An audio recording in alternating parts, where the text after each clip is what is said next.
my turn to tell y'all about my big bro Gerard and the podcast crew. What's up, everybody? Hey, welcome to another show of the Floor Is Yours podcast. We're starting a little later, but we still got that same heat. Don't you worry about that. We thank you so much for joining us. It is a pleasure to be here at the Floor Is Yours podcast. It is our desire to bring real and relevant conversations that moves the needle forward, that pushes the community forward, that is a blessing to everyone. And so here tonight, I think we got another one. We got another banger. We're going to bring it tonight.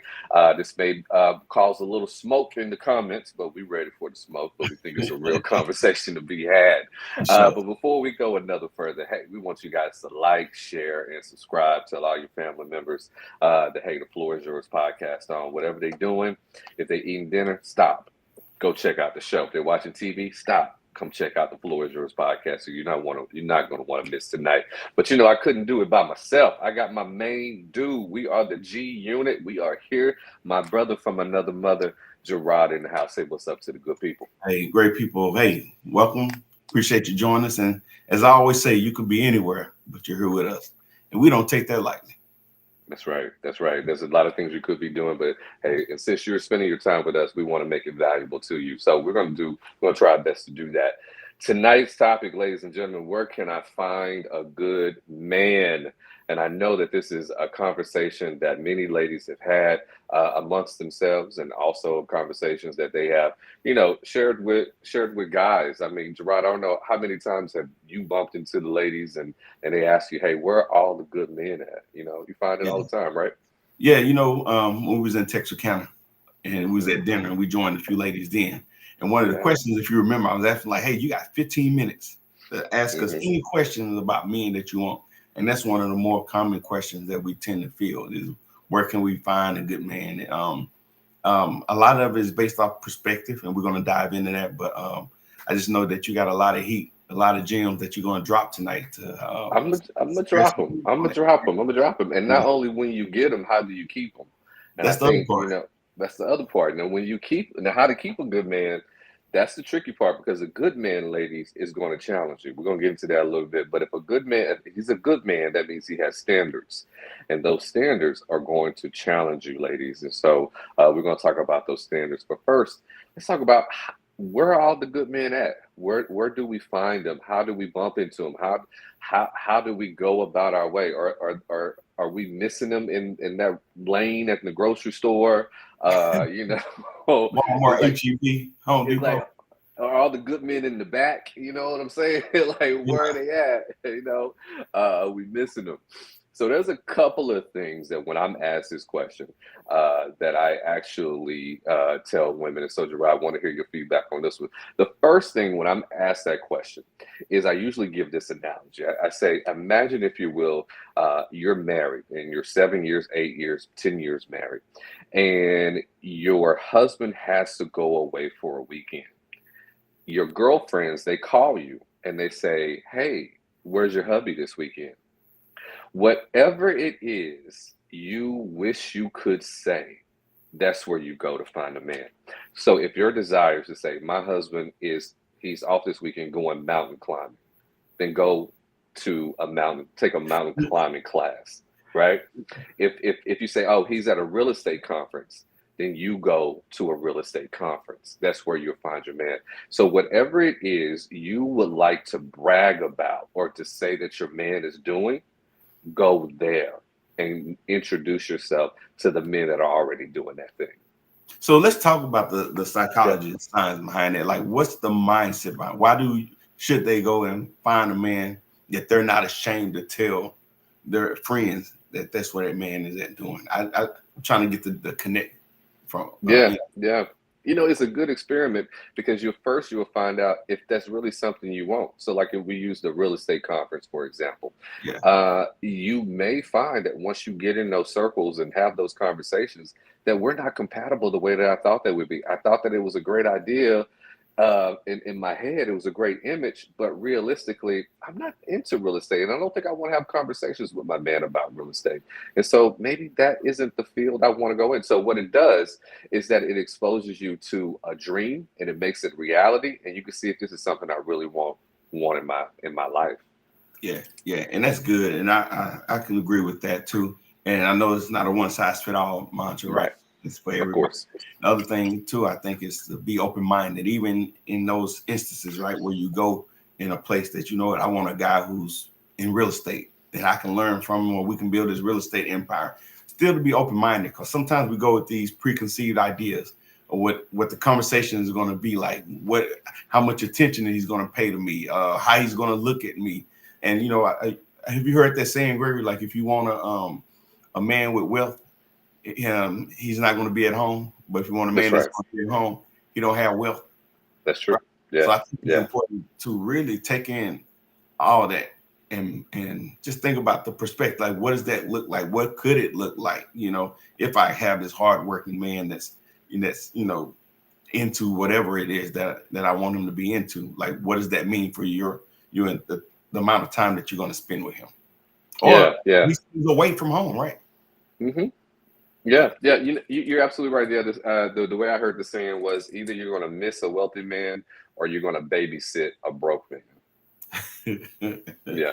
Yeah, Uh, yeah, yeah. Because a wealthy man that has those qualities that a lot of women say that they want, he is too busy to be at home for dinner every night at 6 o'clock. yeah, That's not practical for a man that's built yeah, that way. And so, if you want like a sophisticated man, go to wine tasting. Go to a painting class. Go to those things and what it does, it'll just put you in those environments, and you can start having those conversations, right, with these type of men. Secondly, what that experiment will teach you is, are you the type of woman that a man like that would want in his life? that's important. Right? And so if Yeah, you want this sophisticated, cultured man, and you're going to museums and wine tasting, and you're going to these elegant restaurants, looking to bump into a guy with, high class and sophistication, and you start conversing with him, are you guys going to be compatible? Like, are you someone that he will find equally desirable? yeah. So, And that's an important point. And out there in the audience, I want y'all to chime in on it on this part right here. This is important. And sometimes we're so focused on what we want, we don't think about what the other person wants and what they need as well, right? And it sounds right. You've seen the memes, Gregory, on social media. Like, I know what I want, and I ain't got time to waste on anybody that don't meet my standards. Like, it all sounds fine and dandy, but the other person got to want you too, unless you're gonna beat them over the head like the old caveman and knock them unconscious and drag them home. But really, though, you want that man. You got to understand that man is going to want something too. So, do you fit the fold? And I think it's important to consider that, not to go in there blindly. Like, what do I? And we hear it all the time. I know what I want, but what does that other person want? yeah, yeah. Are they going to be equally attracted to you? Yeah, Because you could find the diamond in the rough here, but this dude looks at you and go, "You're not on my level. You're trying. You're an imitator. You're a faker. You're a pretender. You want this, but you ain't about this life. You're yeah, not into the grind and the hustle that it's going to take. You just want a soft life. You don't want a real man." yeah. That's important. That's important. That's good, man. That's Yeah. good.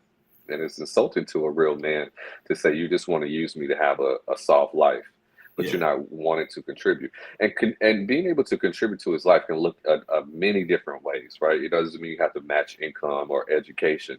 Maybe because he's so busy, he doesn't have anyone he can trust, and maybe you can be his sound counsel and be someone in his corner yeah, that can root for him, encourage him. So it could look like it, but what are you contributing? And one of the things that kind of that disappoints me is that women get a little upset when we ask them what do they bring to the table, and I think that is a legitimate question to ask, and a lot of women are opposed at that. Like, how dare you ask what I bring to the table as a woman?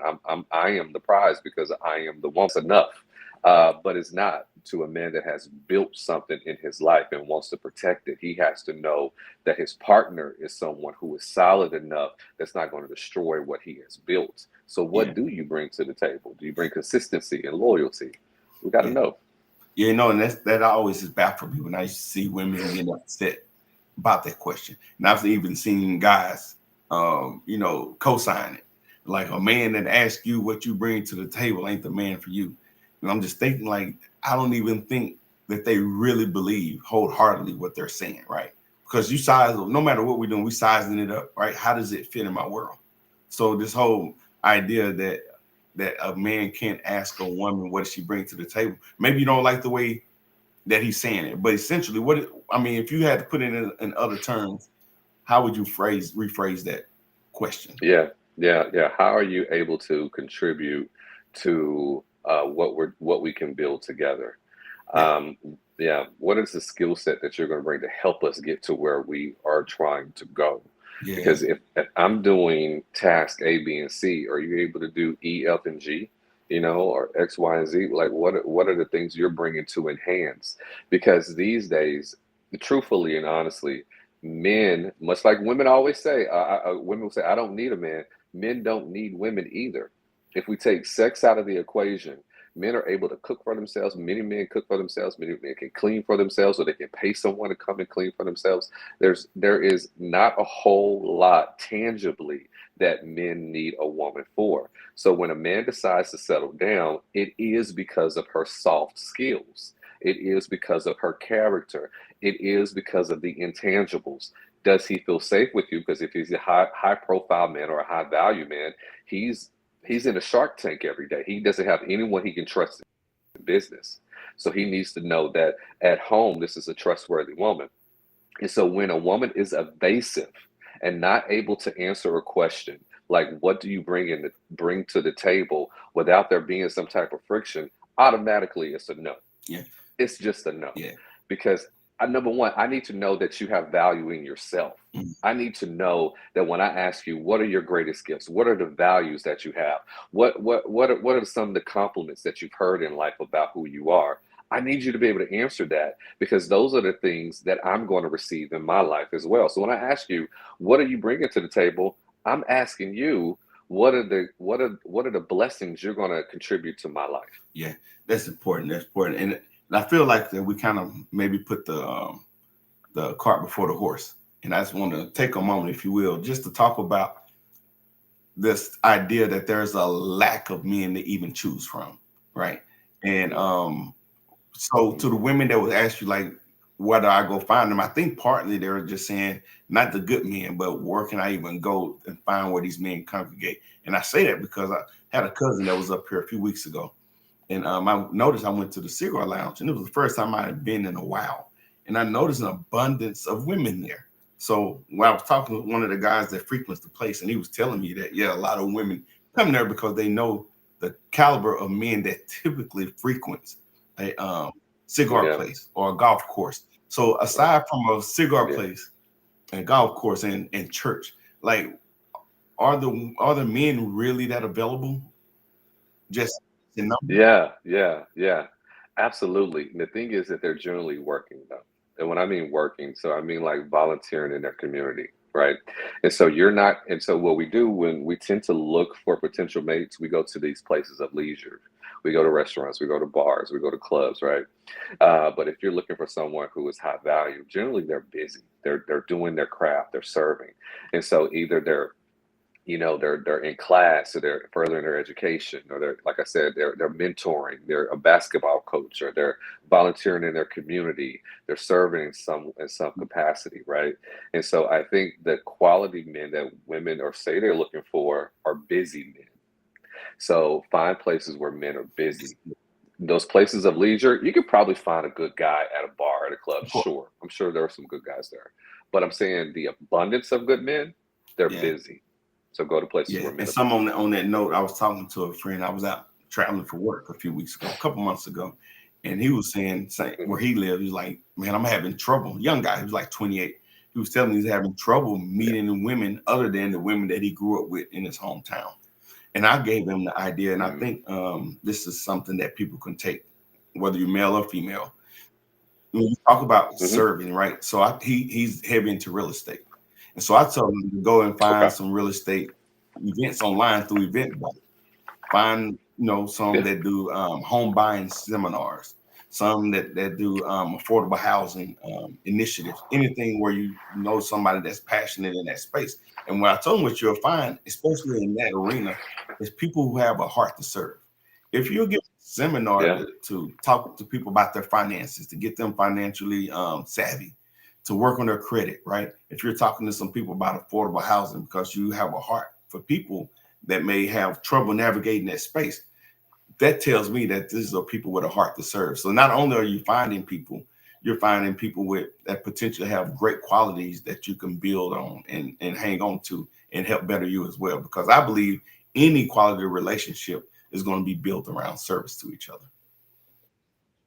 Absolutely. You're totally correct. And so I do support the ideal of meeting someone at a networking event as well. I know that in my industry as a life coach, I'm signed up to many different Mhm. networking event type deals. And so there's probably not a week that goes by that I don't hear about at least 5 different events of people who have similar mindsets that I do, and they're getting together just to kind of mingle. And so there is another opportunity there. Go to these networking events, and find people who have that similar interest as Yeah. you do. So yeah, the opportunity is out there, but there's this saying that I like to say: it's hard to hear God when you've decided what He is supposed And to break say, it down for me, man. right? Yeah, yeah, yeah. And so a lot of times when we hear from God, like, unless God says that, hey, you're going to get, $1 million paycheck, $1 million check by the end of the week, it's not God. Like, that's what Yeah. we want to hear. God, we don't want to hear when God say you got to work for the next five Yeah. years to earn $1 billion. We want to hear God say it's going to come in the mail. And so the same thing happens when we're looking for a potential partner, unless he's 6 foot, has a six pack, making six figures. Like, that ain't God. That ain't him, Yeah. right? But a lot of times, your connection with that man is what is actually going to produce the man that you That's want, good.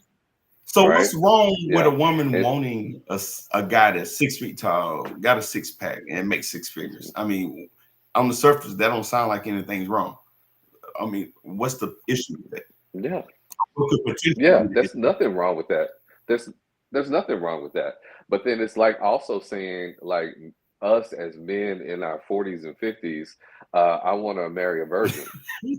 How likely is that going to Yeah, happen, yeah, right?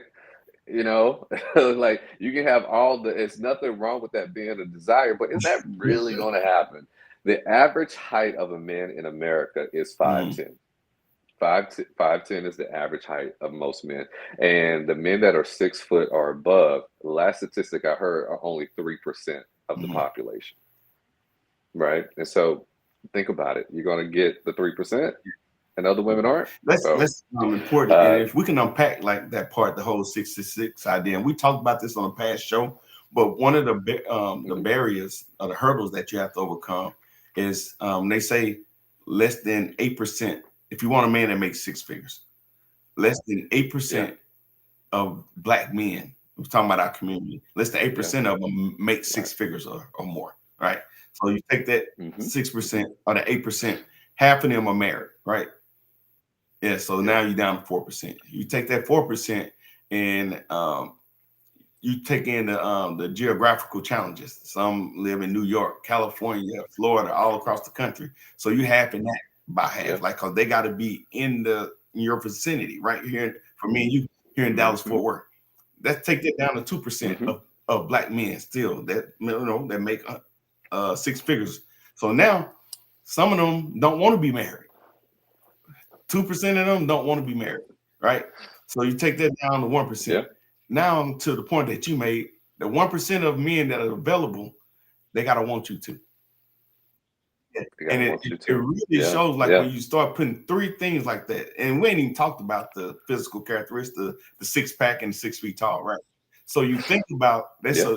and tell me if you agree with this, that's a true like shot in the dark, needle in a haystack that you're looking for all those things to come together, and he has to want you to. Yeah, it totally is. And I think that social media has us fooled to think that there is just, while there is opportunity out there, that it is more prevalent than it actually is. Instead of looking for, I think, characteristics, you should look for substance, right? And you're absolutely right. Trying to find that man that checks all of your boxes, even if they're reasonable boxes, you're not going to get everything. Yeah. There's gonna be some adjustments and some compromises that you're gonna make. And those for those men that do fit all of those boxes, they got options Yeah, too. yeah, yeah, You yeah. know, That's just so if he is all that, you're looking for a man that is all that, and he's all that, is he gonna, he's trying to decide between the 20, 30 women that are lined up at at his least front 20, door. 30. Yeah, and it's freedom. And then you ready to give it up, right? So we're talking about where can you find a good man. Ladies, we're trying to give you some pointers, some considerations to think about. And what I'm hearing Gregory say, that the men are there, the good men are there, but sometimes women need to change their Yeah. perspective, their insight, adjust their insight, and really consider what a good man is. And one of the things, Gregory, I've also heard women challenged with is it got to be somebody that they can be proud of when they go and show off to their homegirls or their family, right? So that's the thing. Yeah, yeah. Yeah, that's not unreasonable, I don't think, but I also think that you have to make decisions Yeah, for yourself. And so even if my best friend's been my best friend for 25 years, and even if he did not like my girlfriend, I'm still going to be with her because she makes me happy. I'm the one with her, yeah, you're not. And so I do agree that, it's sort of reasonable. You don't want to be with someone who you are ashamed of in yeah, public, right? And so if you're ashamed of this person, then you do them a favor and yeah. let them go, and so they can And find that's someone that who perspective I will was be talking happy to about. be with them. Actually talked to a good friend years ago, and she was this story, man. Yeah, She was saying that the guy, she wanted to give him a chance. It was totally outside of her norms. Everything that she wanted, the size, how he dressed, his the way his whole presentation was totally different. But she was like, you know what? I struck out with these last few guys. Like, let me try to get this guy a chance. So on the story about it yeah. is he wanted to go to the mall. So she called her friends to Mm. make sure they weren't going to be at the mall. So Wow, this is wow, normal, bro. wow. So she found out they wasn't at the Whoa, mall, so she went to the mall and hung out with him. So yeah, man. ain't no way, ain't no way, ain't no Yeah, way. No, If you embarrass of me, you don't get to yeah, be with me. yeah. No, it don't So work that's the that way. whole thing about thinking outside of the box, but considering something like you got to really be sold into it, right? If you're doing it begrudgingly, just don't even try it. Would you agree? Don't it? Yeah, I agree. I agree. Now, looks are not everything, but they are on the list. Attraction is not everything, but it is yeah, on the list, right? And so I don't think physical attraction should be the number one or number two or even the third requirement of being with someone, but it definitely is in the So top if you five. talk to a woman about attraction, because I heard you use two Hmm. different words. You said looks and attraction. So they're not one and the same. They can be Hmm. interchangeably. But if you're talking to a woman about looks and attraction and Hmm. how important it is in a Yeah. relationship, like what Yeah. advice would you give her? Yeah, yeah. So looks and attraction are two different things, and I'm proud that I'm impressed that you Yeah, caught on to that. So looks just means like he looks good on a magazine cover, right? You like aesthetically, he is pleasing to the eye. Attraction is a connection, like I'm drawn to you because there's some actual chemistry there. Um, and so what I would tell women is here. Prince is my favorite singer of all time, and my favorite Prince song is "Adore." And the song Adore starts like this. It says, "If God one day struck me blind, your beauty I would still see. Love is too weak to define just how much you mean to me."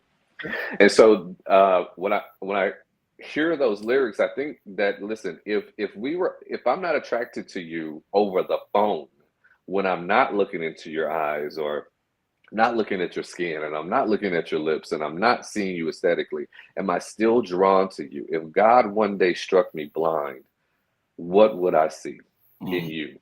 And that is a good barometer of whether or not this relationship is going to last because you know that it's more than just the yeah. physical here. You know that it's more than just the It's good. looks, that this person makes me feel good Yeah. So I inside. think that's a perfect Yeah. opportunity to segue into what you stated earlier, or you suggested earlier, is we got to get into the substance. So give us some of the Yeah. substantive characteristics, if you will, that we should look beyond. Not that, again, not that attraction and looks are not important. Yeah. Not that money is not important, but give me some of the substance that you were talking about that women should consider. Yeah, yeah. First and foremost, when people talk about love, my first response is it starts with you. Mm, The best advice about love I can give you is that it starts with you. You are going to attract what you are, not what you want. And whatever part of you is unhealed will be seen in your relationship. Because we are in relationships. We don't know this subconsciously, but science and psychology tells us we are in relationships to heal unhealed trauma. mm. We are attracted to people who we think will soothe whatever pains that we have. Not necessarily because they are the greatest choice, but because there is a pain in me, and being in relationship with you helps soothe that. Mm. It may not heal it, but at least with you, the volume is turned down. I may be ignoring it. I may be neglecting my healing. And so whatever trauma, whatever part of you is not healed is going to show up in your Man, that's relationship. good, man. So give me So, like what could that look like mhm, in like a real life scenario? What could that look like of someone dating yeah, somebody so that soothes them? mhm. Yeah, yeah. So the biggest tendency I've seen with both men and women is people who have abandonment issues. And so people who, let's say, didn't have great relationships with their mom or dad, or maybe dad walked out or mom died at an early age, they feel like they missed some type of connection when they was a child, that they had a great loss. And what happens is they will find themselves in relationships with people who are possessive, who are overly protective, who are very demonstrative, who are very even controlling, because they like to almost feel suffocated by someone, and it helps soothe the feeling of grief. Because I'm instead of dealing with my grief, I'm now replacing it with someone who is at another extreme. Mhm. So I'm overcompensating for that. And so whatever part of you haven't healed will show up in your relationship. I can tell how healthy a person is by who they choose to be in relationships Wow, with. wow, that's heavy, man. You know, when you Yeah. talk about that abandonment piece, I've seen it, you know, movies, I've seen it, you know, in person where people had abandonment issues and they literally almost suffocate the life out of their mate, right? And you know, Oh, when yeah. everything's Oh, is yeah. good, you know, Mhm. going to dinner together, or you're answering your phone every time, or you're responding in a timely manner to text messages, whatnot, it's good. Yeah. But Yeah. you know, you want to go out with some friends, don't answer your phone, you know, at the right time, or they see you look at another woman or a guy, you know, those kind of things, and all hell breaks loose, right? So I've seen that where Yeah. abandonment issues can cause insecurities, if you will. And and Mhm. to your point, you're right, Mhm. man. If they're looking for that mate to fulfill what they haven't healed from. So man, that's good. Absolutely. Yeah, the best advice about love is that it does start with you. Your relationship can only be as healthy as Yeah. you are. Your relationship can only be as healthy as you are. And so take the time to ask yourself, what has shown up in my previous relationships? Why did I choose these people? And do I need to heal Mhm. from that? Because obviously Jim and Fred and Stan are teachers. Those relationships didn't work out for a reason. And we can't necessarily, and they may have did a foul thing in the relationship, but part of you was attracted to that. Part of you felt that that personality type brought you a little tingle. Okay, and so let's not get the tingles and from people who are not healthy So it could for be us, somebody that right? provides financially, but they lacking in other areas. And I use that situation because that's quite common, right? We have Very reduced common. men's Yeah. worth. Men have done it to themselves, and even women have done it to men. Mhm. Reduce their value to the amount of money that they make, their ability to pay the bills and provide, you know, at a certain level. But they might be lacking in other qualities, right? And fidelity, and peace, Mhm. and forbearance, and patience. All the other stuff they might be lacking in. But because they could pay the bills, they're put on a pedestal and sought after over some potentially other good men. Yeah, yeah, yeah.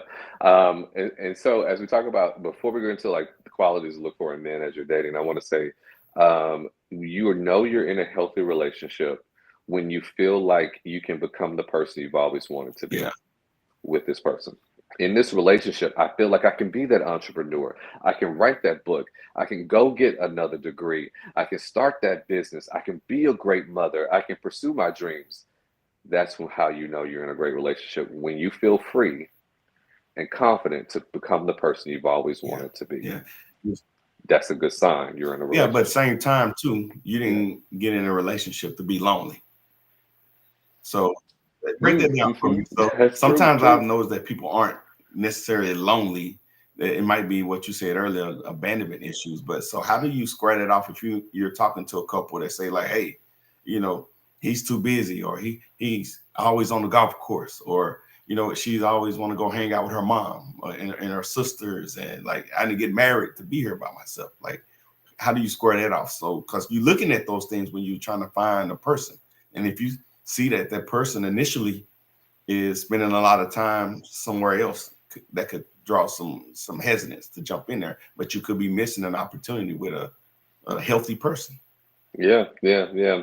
And those issues are, you can kind of gauge if you're healthy or not, is that you can miss your person, but you don't feel in lack when they're not there. Oh, wow. So I'm currently in a relationship with someone, and she has a busy life, and I have a busy life as well. And so when she's away, or so she's going out of town, I will miss her, but I don't feel I lack happiness. I'm not lacking joy. I can Mm. still be as positive and upbeat as I want to be, even if she's not, even if she's busy pursuing her dreams as well. Her Right? being away doesn't consume you to where you can't even function. Yeah, yeah. Now, something will be wrong if my happiness dependent on her engagement with me. So if she's not calling me, she's 10 times a day, or she's not texting 20 times a day, if she's not sending memes and all that kind of stuff, that is a sign of codependency. You know that you're healthy when you can miss a person but not feel in lack Yeah, when they're not around. Yeah. that's heavy. That's heavy. So we're talking about where can you find a good man, and I know a lot of people probably came to the show or will come to the show looking for us to tell them about a location, church, or at the golf course or the cigar lounge. And it sounds like what you're telling them is the men could be right there in your face, but they gotta get out of their own way with some of these you Yeah, know it's not until you can really see you that you can see the person that you're supposed to be with. yeah. Wow, that's I good. think I think that needs to be said again. Yeah, It's man. not until you can really see you that you can really see the person you need to be with or should be with. And Yeah, so again, I repeat myself. When issues comes to love, when it comes to love, my first piece of advice is it starts with you. It starts with healing and becoming a healthy you. You're gonna make a yeah. better choice And, that way. and you deserve that for self, and the person that you're in a relationship with deserves that too. One of the worst Yeah. things to do is to put a backpack on them and load it down with all your baggage and burdens, right? Uh-huh. Uh-huh. Yeah, Yeah. yeah. Yeah. So But hey, that let's go ahead and finish up, and then we'll go to commercial break after this. No, let's go to a commercial break because when we come back, then I can go into the actual qualities that I think that the men should have. So when women are finding these men, exactly, these are these are the checklist things that you should be looking for. All right, and out there Yeah. in social media land, we see the comments. We'll get to them. Keep them coming. Engage with each other. And also, if you got a specific question that you want to ask, we call it Dr. Gregory. Type the question in. We'll That's the let him question. answer your question specifically. And we'll be That's right right. back.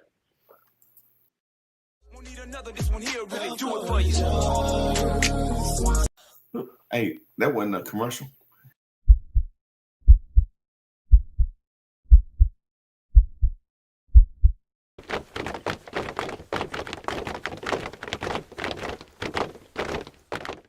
View it as a form of empowerment or like a linguistic reappropriation, as some argue that it continues to carry the weight of oppression and should be done away with immediately.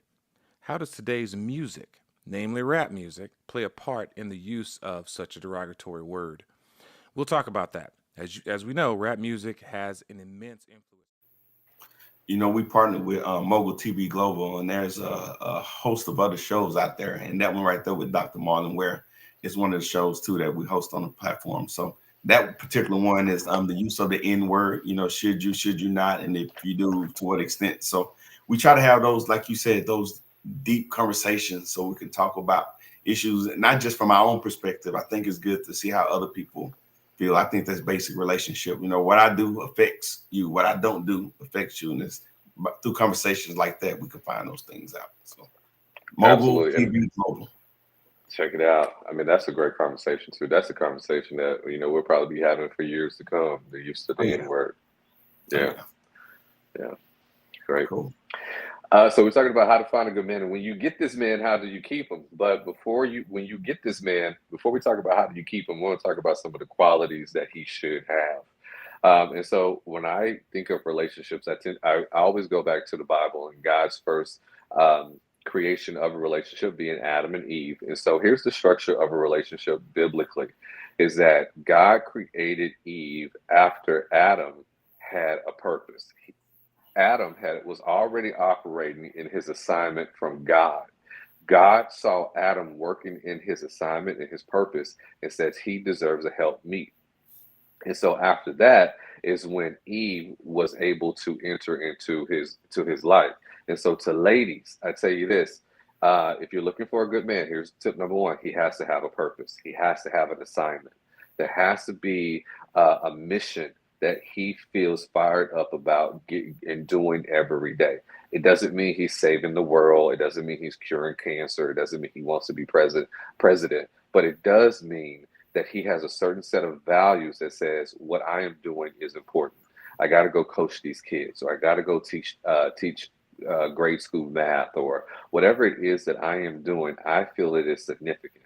You want to be with a man that has something in his life that is bigger than him that he's working on. What is his mission and assignment? So that's it. Hey, Number one, he has to have a purpose. yeah, just unpack that. And you talked about it briefly just now when you was talking. So every purpose or assignment doesn't have to be this like elaborate, save the world thing.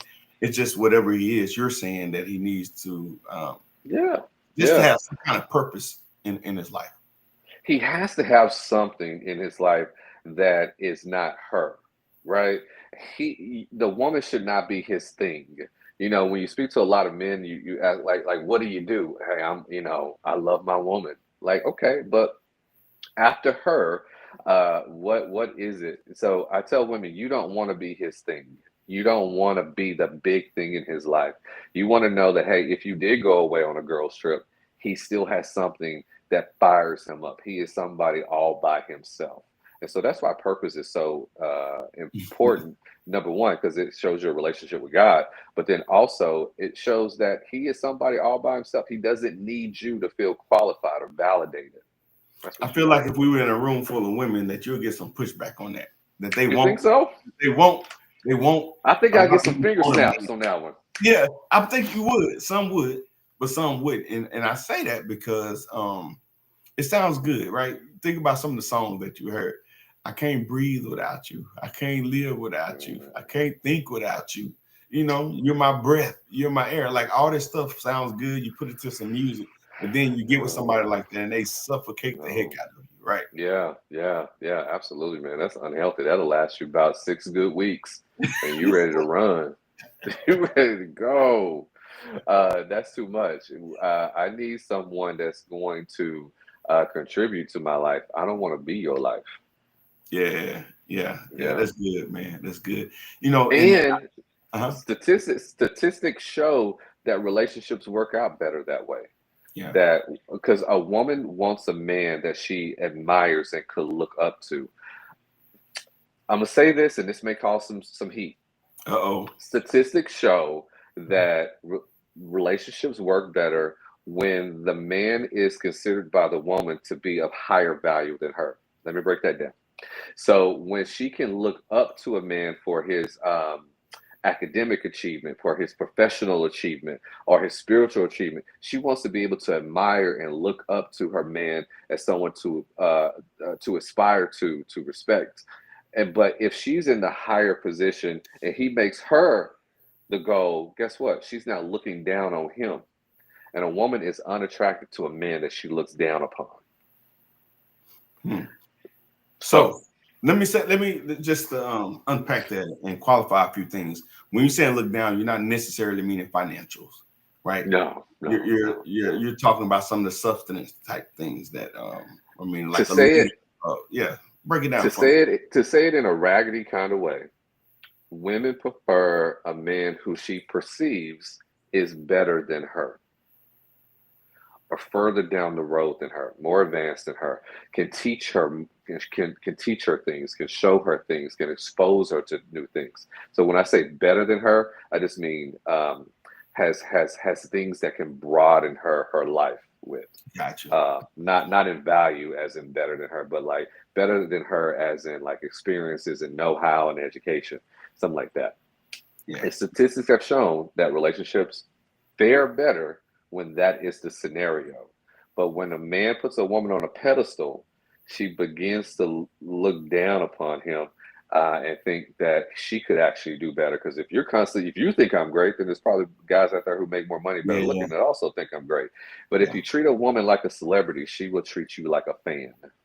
You know what, man? I agree with you wholeheartedly, and I think a lot of times it end up happening subconsciously, and then before you know it, that woman is entertaining somebody else, you know, that's more accomplished or whatnot. So that brings me to a point of some of the qualities. I know you're gonna get into it. The one about complacency, a man that gets complacent. You know, Yeah. you're like, hey, we got us a house, the mortgage is being paid, I'm working.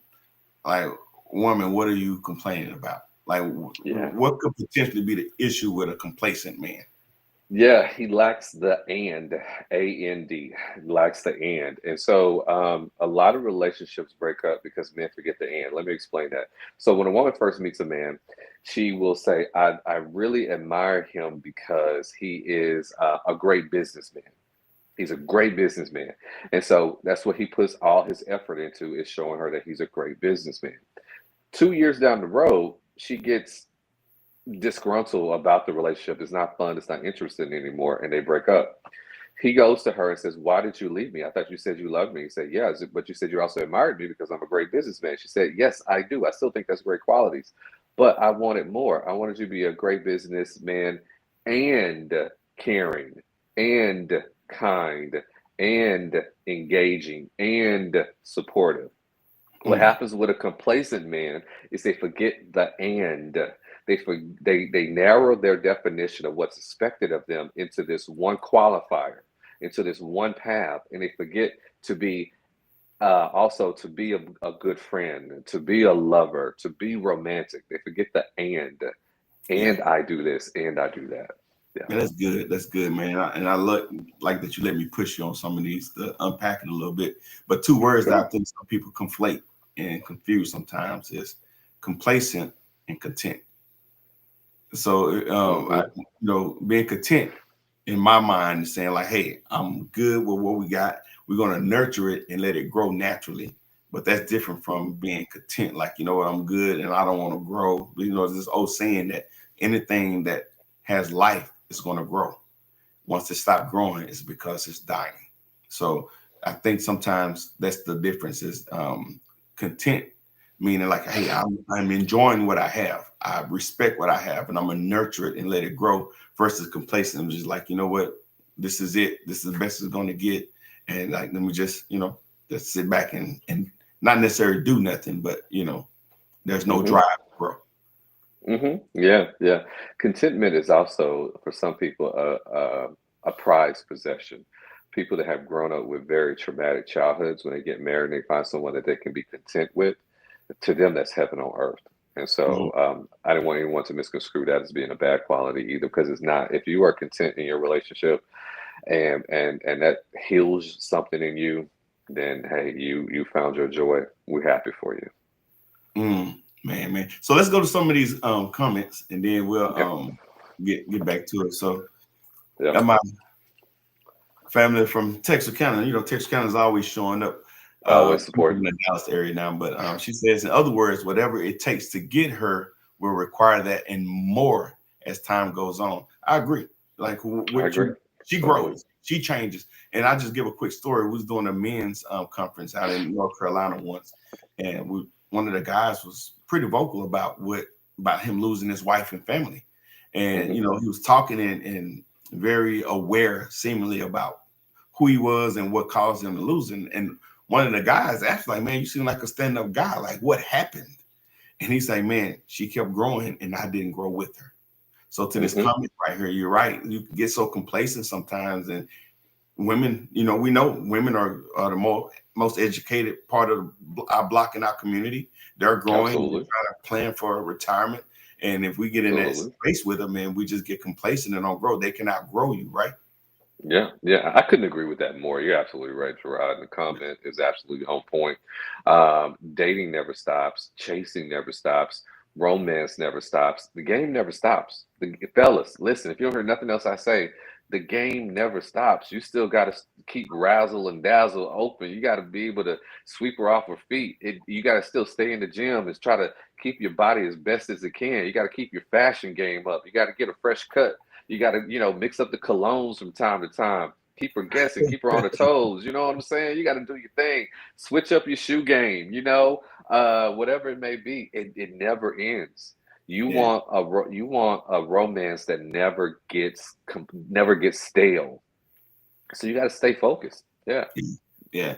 Moneta saying that's good. Don't forget the end. So yeah, I like that analogy. You get it. Ain't just the money, but you got to also be patient and kind, and some of these other qualities too.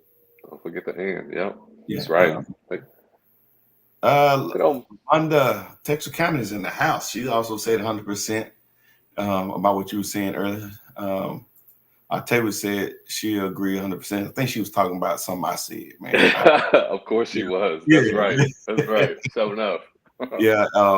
Moneta said absolutely. That's right, Gregory. And that's when you were talking about the type of man that mature women respect. So it is. It's more than the money. Well, we got another one down here. Octavia also said whatever you did to get her, you need to continue to keep her. So let's unpack that, because we've talked about that, and that's a pretty common statement, right? Understanding. Yeah. I think what some men get in trouble with is going overboard initially. So I draw a line and understand the difference between, hey, let me put my best foot forward when I'm dating. So you know what? Maybe I'll take her to a high-end steakhouse, right? But if I do that, according to this statement, do I got to always keep taking her to this high-end steakhouse where I spend $250, $300? Do I got to keep doing it? Or is it okay? Like, hey, telling her like, hey, I just want to show you a good time. And this is not financially responsible to do this on a regular or whatever. Or is it okay to have that conversation? Oh, 100%. Back in the day, Gerard, you and I come from a certain generation where songs used to come out and they used to do a remix. You know what I'm saying? You used to have the original song, and then they go back in the studio and they come out with a remix song. And that remix, a lot of times, hit harder than the original did. And so when you are in a relationship that you're looking to sustain and you want to last for a long time, sometimes you got to go back in the studio and put a remix on that song. Yeah. And so what that means is, if I have brought her flowers for the first year of our marriage and that worked, guess what? I'm gonna put a remix on it. Maybe the next year it's not flowers, maybe it's candy. Or maybe instead of I always got her roses, now I'm gonna get her daffodils. I gotta remix it. Because if I keep doing the same thing, we're not, as you said, we're not growing, we're not evolving. And there is something in the feminine quality. The feminine nature is always in pursuit of something bigger. Yeah. Men tend to be the ones that get complacent and content with where we're at. We got a blueprint and we do A, B, and C, and we can get the desired results. Men tend to be more minded like that. Women are like, what else is out there? What is something new and fresh we haven't exposed? So to all the men, not only do you have to keep doing what you're doing, but you got to put a remix on it. You got to mix it up a bit. Yeah. And I think that's a good expression of love as well, too. So that's good, man. What else you got, brother? So another quality for men is that he has to be a builder. He has to be a builder. You have to have seen a quality in him that says, hey, not only do I want to acquire these things, but I also want to be a good steward of those things. And so the best example I can give is children. So you have a lot of men who naturally want children, but are you the type of man that can build another man? Are you the type of man that can build another individual human being to become great as well? It's not enough to say, I'm going to get a house, but can you sustain the house? If I want children, but can you help? Oh, man, we'll drop Gregory. Give him a moment and we'll be back on. And while we're waiting on him, I'm going to go to some of the comments right here. We got him back on here anyway. Man. All right. Sorry You're about back that. in the gutter, man. Man, no, I must be saying something really good. And so we're looking for men that say, hey, when I'm part of a team, it gets better because I bring these qualities to it. Because that's what you want. If he's going to be in your tribe, in your community, on your team, he's going to be your number one. Then you want a man who has a track record of building, making things better because he's there. So whatever it is, ask him, what have you, I think a great question to ask, what have you helped make better? You know, when you joined this job, how did you make it better? In your family, how are you making your family better? How are you making community better? What area in your life have you seen increase because you are a part of it? That's Right? good. A builder. Yeah, Need to be a builder. Yeah. We're looking for a builder here. Also, we want to align with that a man who's responsible. You know, can he take care of himself? I know, unfortunately, and it surprises me that you have a lot of men out there who aren't able to do some of the basic needs for themselves. Like they don't have their own place, they don't have their own car, they don't have this, they don't have that. And so you just want a man who's responsible enough to actually stand on his own 2 feet. And then not only that, then able to contribute to you. Now, I do know that some men do tend to go through rough patches. So we don't want to necessarily judge a man by a rough patch that he's going through. But you want to be able to see at least some extended term of self reliance that he's able to stand on his own 2 feet. So that's another quality that you want to look for in a man. Yeah. Okay. That's good. That's good, man. We got some more comments on here if you want to take a break to read over some of these. Okay. Absolutely. Then we can get into what do it takes to keep a man. Yeah. Andrea, she also said, don't start something you can't finish. It's definitely not about the money. So don't lead with that. Money matters, but it's not everything. And we talked about that earlier, how men will reduce themselves, you know, to, hey, how much money I make and what I'm able to do and provide. So I like that she said that it's not about the money. And with all honesty, I've seen mature women that look at guys that do that, it's a turnoff, right? So you try to, because sometimes what a guy try to do, some guys that are immature would try to do is use money to manipulate and control the situation anyway in that relationship. So use money as a way to gain advantage over them. Yeah. I wish that when we have the conversation about money, that we can change the word money into security. Because when men hear money, they tend to think a dollar amount. I got to be making this certain level. Women aren't necessarily looking for money as much as they're looking for security. Can I rely upon you when I am in need, or how stable is our life going to be?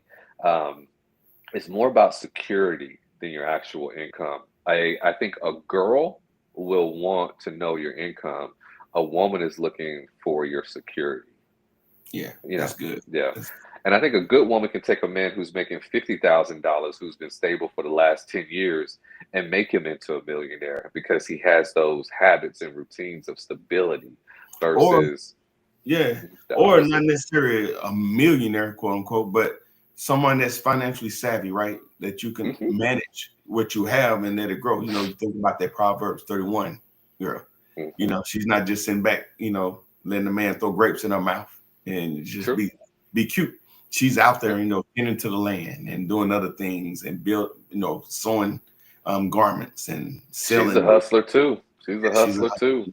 Yeah, absolutely. So Lavonda also says, show up as you are from day one. Don't overextend yourself to get her, then expect her to be okay with less. That's a great point. I like the second part of that, where she said, don't overextend yourself. And I think that's what a lot of guys do, trying to be something that they're not, and it puts them in a bad space, right? Yeah, it does. I have a good friend of mine who was really interested in this particular woman for like over a year, and she finally said yes to a date. And on the first date, he took her to a 5-star restaurant and had a private car pick her up from her home. And then like the second date, I think they went like to Chili's. And so she was just like confused, you know, like the first date, you had a car pick me up. We went to this fabulous restaurant, and now we're at Chili's. Like, that's quite a leap, you know? That's good. That's good. Yeah. Andrea, she was talking about me again. She said that was good. That's right. That's right. Hey, Octavia gave a thumbs up with you on that security. And oh Yeah. man, look here, man, this great lady right here, my auntie. She said a good point about what you're saying about security. So, we've had the discussion with some people before, and sometimes, Gregory, people struggle to articulate what it is that they're needing and wanting and even experiencing. So a lot of times I've been in conversations and the talk is about money, but as you unpack it, what they're actually saying, like they don't want to have to worry about a roof over the head, if my utilities are on, if we got food. So of course it takes money to do all of that. But I think, if to your point, if you make the discussion about security versus just money, I think maybe we can get to some greater understanding about that. Yeah, and also I think women have a certain level of the quality of life that they would like to have, which is fair, which is reasonable to know that here's the level of quality of life that you Yeah. want. And I think that women have to, be honest with themselves, because I've seen this too. They'll meet a good guy, think he's a catch, but he's not on their level. So I've met women who are high earners, met men who are not as high earners as they are, but he's a good dude. He's making $60,000 a year, which is a respectable income, right? But she's making $200,000 a year, and she tries to work it out, but he's not able to, sustain the quality of life that she's accustomed to. And so it doesn't work out. And she gets frustrated because she's trying to make it work because she's got a good man. Yeah. Some women are able to do that. But I'm just urging women in this conversation to be honest with yourself if this is something you can do. Yeah, that's good. Now, Drew also said security is a partnership. I love that word, partnership. And we're growing and building together. And I think sometimes people overlook the importance of looking at it like a partnership, like we're in this together. But now, with that being said, partnership don't mean that you constantly pick up because of my negligence, right? That's not what you're talking about in a partnership. You're talking about people that's put their best foot forward as often as they can. Of course, they might fall sometimes, but that's the exception. I don't get to be, giving you my worst, but expect you to give me your best. Right. Partnership means, hey, I'm bringing my A game and you bringing your A game all the time. Whatever my A game may look like, my A game may mean $50,000 a year, or it could mean $1 million a year. Yeah. But you're getting my best all the time. Yeah. Okay. So we got a few more minutes, but this one I want to hit, Gregory, is this idea of being. I heard women say that they are hopeless romantics, and I think sometimes that can interfere with what reality is, right? What's available, and I say that because I think it puts too much pressure on that man to be perfect for her. Because you hear these things like you're perfect for me. And so now I'm like, what does that mean? So when you're a hopeless romantic thinking like love at first sight, it's going to be all peaches and cream. That's just not the reality of relationships, right? Right. Right. It's not. When I hear that phrase, I tend to think the hopeless romantic means that the partner that you're with, because some men consider themselves to be hopeless romantics also, you're not allowing your partner to be flawed. Yeah. You're not allowing your partner to have weaknesses. Life is not a fairy tale. There's going to be times when you're going to have to lift your partner up.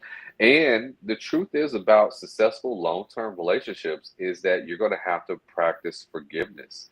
There's going to be multiple times within a long-term relationship, what we would call a successful relationship, that your partner is going to disappoint you, they're going to frustrate you, and maybe even embarrass you.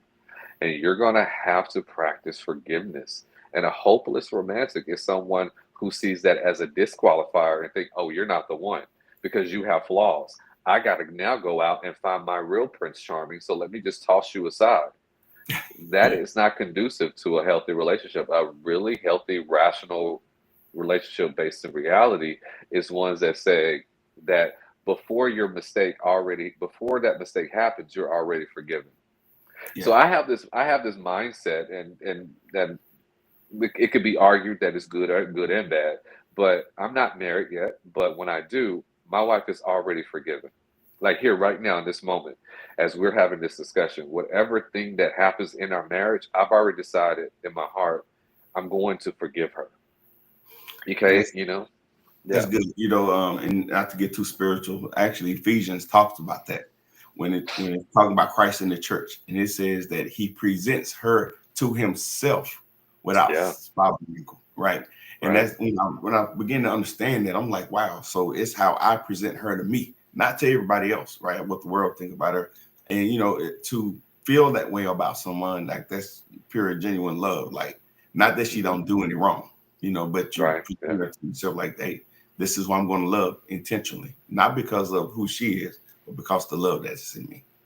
Yeah, yeah. Much like when God sees us, he doesn't see sin because of the blood of Jesus.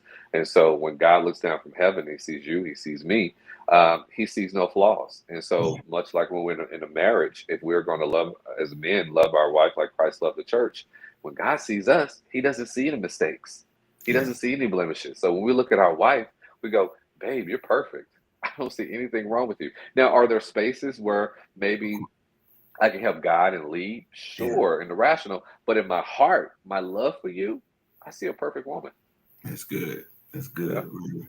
So, man, this is where we can go all day. We got a couple more topics we could hit if you Yeah. want, or we can let you sum it up and give us some parting thoughts. Yeah. Yeah. You know what? Listen, relationships are going to be hard anyway. The key to a successful relationship is finding someone whose baggage you don't mind helping them carry. Because you're going to meet some man out there who is going to fumble. It's going to fumble. How do you find a good man? First, you find yourself. First, you find yourself, and then you'll be able to find a good man. How do you keep a good man? Is by keep being a good woman. And then that of course, that's another show all in itself. How to Yeah, be a good woman. But listen, keeping a man is not as complicated as I think a lot of women make it out to be because we're way more simple. I think that the best marriages is this when two servers get together and they decided to serve each other. The best relationships is where people are saying to each other, how can I help your life be better? So if you're looking for a man, find a man that says, how can I help make your life better? And a man that believes how he treats you is directly related to how God would treat him.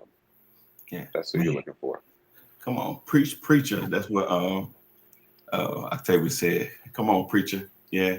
So name of the show is Where Can I Find a Good Man? And we said earlier that a lot of people was thinking like maybe we're gonna say the church or the golf course or cigar lounges, whatever, but we're less concerned about the place than we are about recognizing what good qualities are.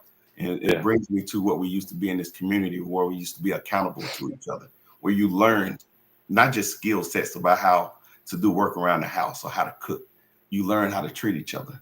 You learn how to appreciate each other, right? You learn those qualities and you witness them, and you was able to, when you start to date somebody, you'll bring them around the women in your family, and Hmm. the women in your family will size them up. I don't know about her, Gregory, and vice Hmm. versa. Hmm. You take Hmm.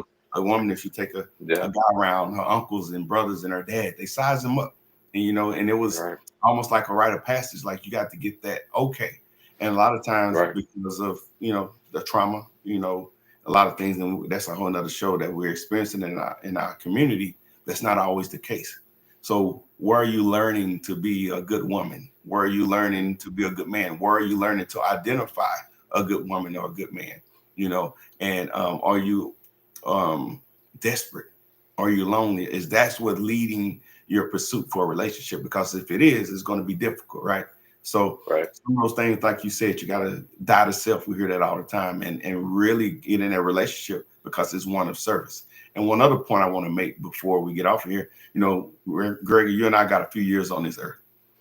So if we're building relationship at this point, we got to realize that we're not the same type of people that we were when we were 20 and 25, starting life together, no kids, trying to build retirement accounts, find the houses. A lot of times when you get with someone at this age, you've gotten those things, right? Your kids are Right. older or grown, or you've got nest eggs, retirement accounts, homes, all that things right there. And so how do you gel those lives together? And it's a challenge. And I don't think a lot of us are aware enough to know like it's different now. And Yeah. so when you're going there with this old understanding, a lot of times it don't work. So you end up with the conversations about what do you bring to the table, and somebody's getting offended because you're asking them what value are you to my life? Like, I got it going on over here. What value are you? Can you tend to me? You know, I'm going to give you a lot, but I want a lot back as well. So I think if we're conscious and mindful of those things, it'll make a difference. So Yeah. Hey, we got something coming up in Texarkana, man. You want to talk about it? Yeah, we have a youth and community event coming up next month that we're super excited about. You know, we were in Texarkana just not too long ago, and while we were there, we just saw that there was such an interest in more information and just more connection. And so we were asked, hey, can you talk to the youth? Can you talk to our community? Can you help build that bridge between the parents and the kids and the parents in the community and the kids in the community? And so that's what we're all about here, is creating bridges and building bridges where people can be more connected and get the best value out of each other and help improve the community that they're in. So we're going to be back in Texarkana on December 20th for our youth and community event. We have a ton of people that are going to come out and speak specifically to our youth and to our parents. And we're going to have some people who are heavily involved in the community. And so at this event, no matter your age, no matter your background, but if you are going to get something out of this. This isn't just tailor-made for one particular demographic. And so no matter if you're 8 or 80 years old, you can come in and you can join the conversation and you can learn how to build the youth and community, because we build a better future by building better children. And so we're looking forward to it. I'm excited about it. I think it's going to be phenomenal. I can't say enough about it. We got some great speakers. It's just these events that we put on just keep getting better and better and better. And so you don't want to miss it. If you're anywhere near Texarkana, within at least 1,000-mile radius, this is where you want to be on December 20th. So the tickets are they on sale yet, Gerard? Or, No, I'm sorry, it's a free event.